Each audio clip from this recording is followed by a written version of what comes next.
ISKCON আলেমদের বিরোধিতা করে, এই ইসকন বাংলাদেশের সেনাবাহিনীর উপর আক্রমণ করে।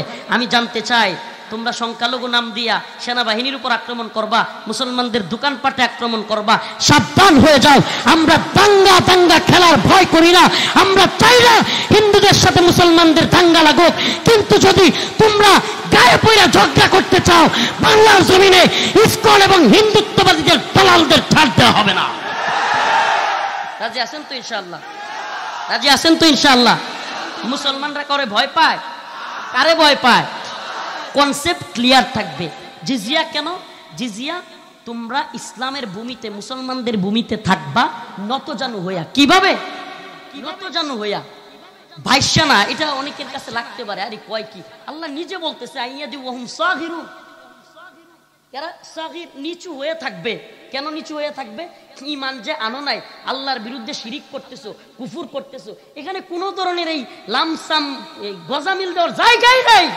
আল্লাহ বলতেছে ইন্নামাল মুশরিকুনা নাজাস, মুশরিকরা নাফাকি। আল্লাহ বলতেছে লাতাজিদান্না আশাদ্দান নাস আদাওয়াতাল লিল্লাযিনা আমানুল ইয়াহুদ ওয়াল্লাযিনা আশরাকু, মুমিনের সবচেয়ে শত্রু ইহুদি এবং মুশরিকরা।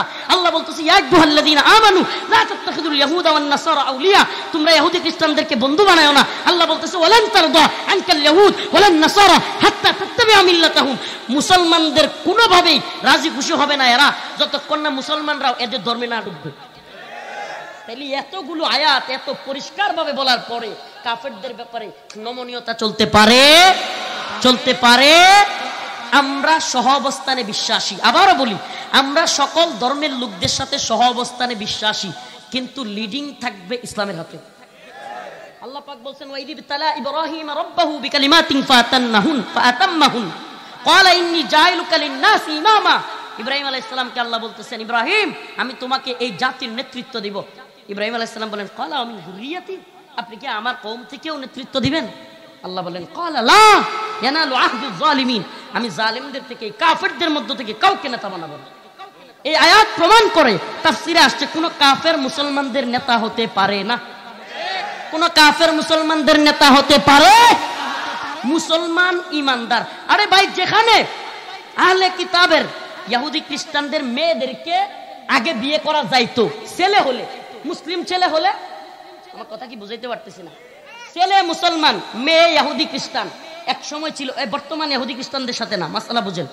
ইহুদি খ্রিস্টান আহলে কিতাব, তাদের কাছে তাওরাত ছিল, ইনজিল ছিল, এজন্য ছেলে যদি মুসলিম হয়, মেয়ে যদি খ্রিস্টান বা ইহুদি হয়, বিবাহ জায়েজ ছিল। কিন্তু মেয়ে যদি, ছেলে যদি ইহুদি খ্রিস্টান হয়, মেয়ে যদি মুসলিম হয়, বিয়ে জায়েজ ছিল না। কি বলবেন, এটা বৈষম্য? কারণ কি, ইসলাম এমন একটা ধর্ম যেখানে ছেলেটা যদি মুসলমান হয়, মেয়েটা ইহুদি খ্রিস্টান ধর্ম থেকে ইসলামে চলে আসার সম্ভাবনা আছে। এই জন্য বিয়েটা জায়েজ, ছেলেকে প্রাধান্য দিয়ে। আর যদি ছেলে ইহুদি বা খ্রিস্টান থাকে, মেয়েটা মুসলিম, তাহলে মেয়েটার ইহুদি খ্রিস্টান হয়ে যাওয়ার সম্ভাবনা আছে। এই জন্য ইহুদি খ্রিস্টান ছেলের কাছে বিয়ে দেওয়া জায়েজ ছিল না। আমাকে বলেন, তাইলে আল্লাহ কি বৈষম্য করছে? নাউযুবিল্লাহ। আল্লাহ বলছে ইন্নাল্লাযীনা আমানু, যারা ঈমান এনেছে, ওয়া আমিলুস সালিহাত, এবং নেক আমল করেছে, কানাত লাহুম জান্নাতুল ফিরদাউসি নুজুলা, তারা জান্নাতে প্রবেশ করবে। সুবহানাল্লাহ। তো আল্লাহ বলছে ইন্নাল্লাযীনা কাফারু, যারা কুফরি করেছে, মিন আহলিল কিতাব ওয়াল মুশরিকিন, এবং মুশরিক যারা, কাফের যারা, ফি নারি জাহান্নাম, তারা জাহান্নামে যাবে। তা আল্লাহ কইতাছে কাফেররা জাহান্নামে যাবে, আপনি উদারতা কই থেকে দেখাবেন? কোত্থেকে উদারতা দেখাবেন? এই উদারতার নামে জালেমদের প্রতি সহানুভূতি দেখানো, মাজলুমদের সাথে গাদ্দারি, এই উদারতা চলতে দেওয়া যায় না, চলতে পারে না। আল্লাহ পাক আমাদের সবাইকে দ্বীনের পথে অটল অবিচল রাখুন। আল্লাহ এবং তার রাসূল যা বলেছেন, আল্লাহর রাসূল, আল্লাহ বলেছেন মুহাম্মাদুর রাসূলুল্লাহ ওয়াল্লাযীনা মাআহু আশিদ্দাউ আলাল কুফফার রুহামাউ বাইনাহুম। ওই যে আগের কথা এখনো বলছি, তিন তরিকা বলেছি।